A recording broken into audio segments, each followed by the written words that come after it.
Before I start this review, I gotta actually state something. Apparently, this came out when it wasn't supposed to. It came out at 8 instead of 8:30. So I kind of missed it, and my little brother recording something, and he kind of didn't record this episode of Grammy Real, so he skipped over it for SmackDown, little bastard. And I end up not watching it until I got to work today. That's why you don't see Samaria with me. So no worries, she will be back in the next one. Sometimes I can't gear in us a damn review, I just do it without her. And I'm more rare to do it with her because a lot of people love Samaria, so why not? But anyway, on to the review. What can I possibly say about this episode? One, it was a big improvement from Grammy Terra. Oh, got tongue tied there. Because the last episode was a Halloween special. It was horrible. The worst episode of the season. This one is strong. I mean, strong. Like up there with Grammy's Mackles. It's like up there. It's like net to net with the best episode of this season.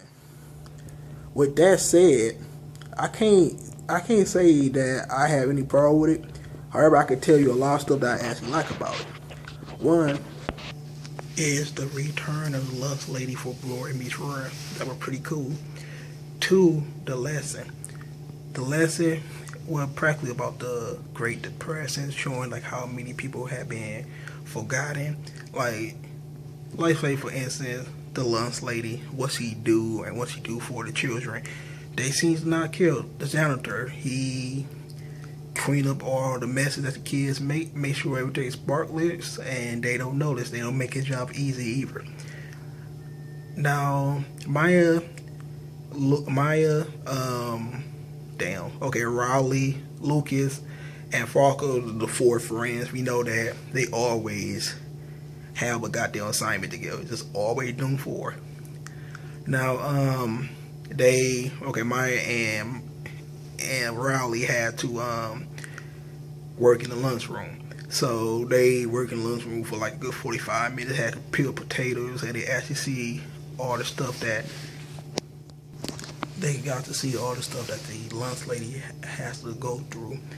And they realize that her job not easy. She gotta make food for like 1,000 kids, gotta wash dishes, gotta prepare these meals, even know all these kids' names, but they don't even know her name. She do all this stuff, and practically the kids don't even say thank you. Same thing with the janitor. People throwing stuff on the ground, making a mess, and not considering what he got to do. They just like, I don't care, just throw it in. I ain't gotta clean it up. That's his job to do. But if you actually realize that without them, you won't have nothing to eat. Yeah, you'll be in a dirty environment. So the message today is never take people for granted. Even if they got the most shittiest job in the world, sometimes without them, it will make your life a lot harder. Like being a security guard, for instance, making sure people is secure, even though it's a shitty ass job. It basically, without me, a lot of shit would happen. Like for instance, teachers, like how Corey stated at the end. Without teachers, we would not have knowledge. We wouldn't know how to read, we wouldn't know how to write. We wouldn't know how to do a lot of stuff. We probably wouldn't know about our history. Teacher is what make people become authors. Teachers, so that they'll sell judges, doctors. Without teachers, none of that is possible. And we take them for granted all the time, especially in school. A lot of people don't want to go to school. A lot of people don't want, they just want to be at home. But you actually think about it. For instance, we love to text. We love to be on Facebook. You love to be, you love to communicate with your people you love or your friends. Without a teacher, that wouldn't be possible. Without a teacher, people would actually have the knowledge to even create the goddamn internet. So you gotta realize, without them, not even the phone I'm recording this video on wouldn't even be here. We need knowledge, and we need to actually thank our teacher, like, You know, like at the end of the year, like, you know what?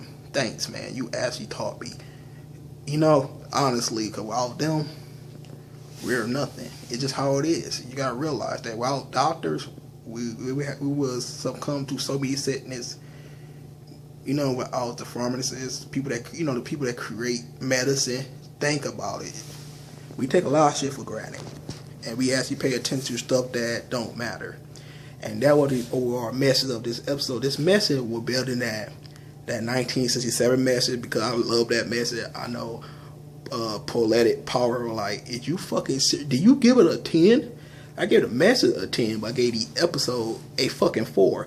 But the message from this episode, once again, get a 10. The episode itself, get an 8. Due to the fact that some of the dialogue, like especially how Farco was acting and puke and all that other shit, you know, it took away from me due to it was too Disney, and you know what happened with too Disney, it too kiddish and too unrealistic in some points. So that's why I gave it an 8 instead of a 10, because they need to work on that dialogue a little bit more. I know it's for kids, but make it not as goofy as Disney. Just make, if Nickelodeon pick this up, probably would be a little bit better in dialogue categories. But overall, it was solid. We got more Topanga, and we all know I used to be in love with Topanga. Hell, most of the guys my age was in love with Topanga. She's a fucking bombshell. Who don't love Topanga? We got more of her. We didn't see Augie this episode. That was a letdown, because Augie is my favorite character behind Farco. Well, one of my favorite characters behind Farco. But I don't know, it worked good without him, but hopefully we see a lot more. I hope he will become a pointless character like Corey's sister from Boy Meets World. Hopefully, Megan, I think that was her name. Hopefully we get more on him. But anyway, I'm looking forward to next week episode. I'm going to try to get it out the same night, if not the morning, instead of 2 nights late. But anyway, tell you guys, thank. Make sure you guys rate, comment, and subscribe. I'm out of here. Peace.